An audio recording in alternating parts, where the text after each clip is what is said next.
Hey guys, it's Jenny with Creature Cove, and I'm here again with Tater and Tot. We're going to do a quick update. I did want to share with you guys the parentage of these guys because I got a few comments asking me if they were the same parents as Quasimodo had. And I had obviously also been curious about that, so I present to you the cards. So Quasimodo's parents, this is Quasi's card.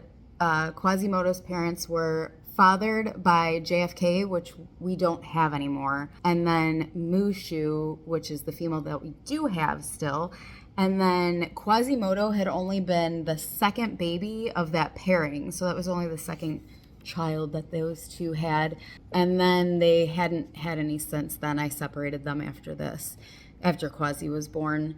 I haven't changed his name yet, but this is Tater Tot. Originally, before he was born, I had named him Snail and written out his card. But Snail has two totally separate parents. He was parented by a male that we have named Sushi. We still have. But then the female was Sprite, which we don't have anymore. And he was the sixth were the sixth baby born of that pairing. Also with no other issues for any of the other babies. There was no deformations or anything like that. So here, so Sushi, the male, which is dad to these guys, is a pill. He's rough. He's an F2, so second generation out of the wild, and the wild has not left him. He's very, very, you can't really touch him. So here's Sushi, but he is gorgeous. He's just kind of like your run-of-the-mill, come on, little guy, extreme Harlequin, but he's big and he has, I won't get it, but he's got amazing head structure and he's a gorgeous gecko. So we appreciate the babies he does give us. And he's fathered a ton of the babies, like a lot with different moms, but I think we have like 20 plus babies that are fathered by him, and nobody else has had any other issues. So I have him separated currently from any females because I feel like I needed time to think about it, but I truly don't think that it's genetically linked. Like, I think if I bred a two-headed gecko, like if I bred Tater and Tot to a female or male, whichever one, that might lead to possibly having two-headed geckos, but I think it's a fluke because I incubate all the eggs at the exact same temperature. They're all in the same boxes. I use like the little, what do they call them? Like they hold little things, and there's like a bunch of little pockets in there. So that's what I put them all in, and I have a stack of them, and they're all there. They're all the same. They all have the same moisture, humidity, temperature. They were also incubated. Let's see. So Quasimodo was 120 days, which is what we aim for, and he was incubated at 68 degrees. And I have found that it's like in the book. So like if you are incubating at 68 degrees, you're gonna get them hatching at about 120 days, which is great. And then Tater and Tot here incubated at 109 days, which is still really good.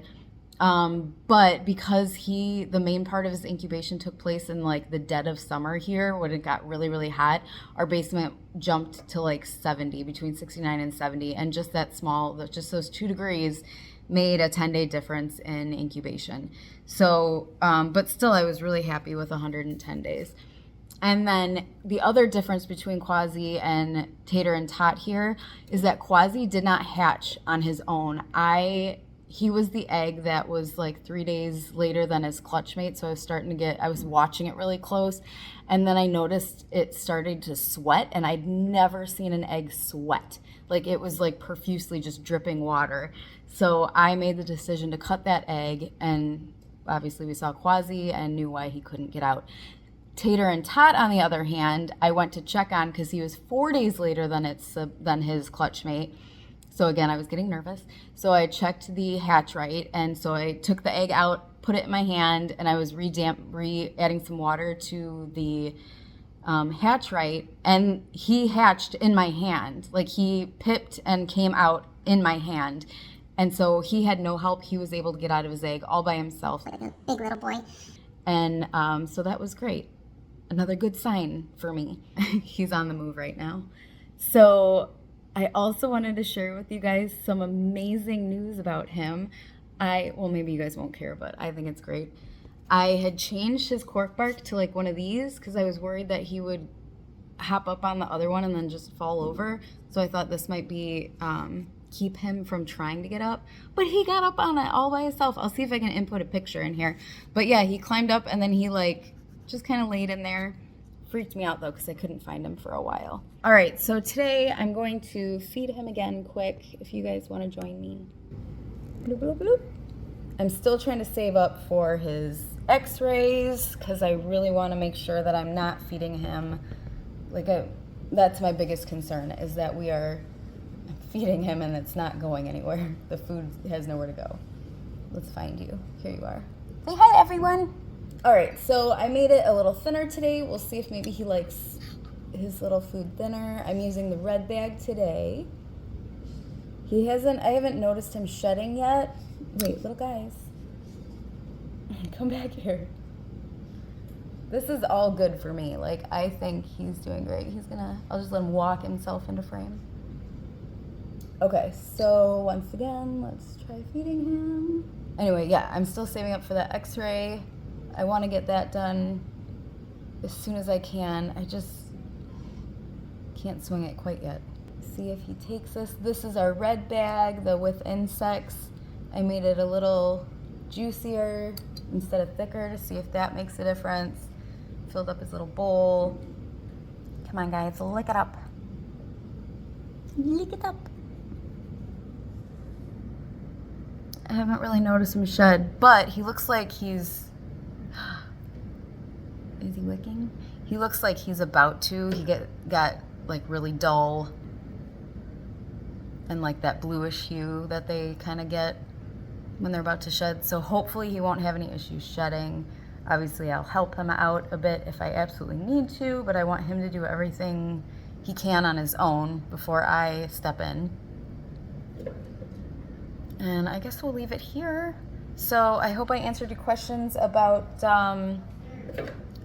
mom and dad. You can still hear Sushi going crazy in this cage.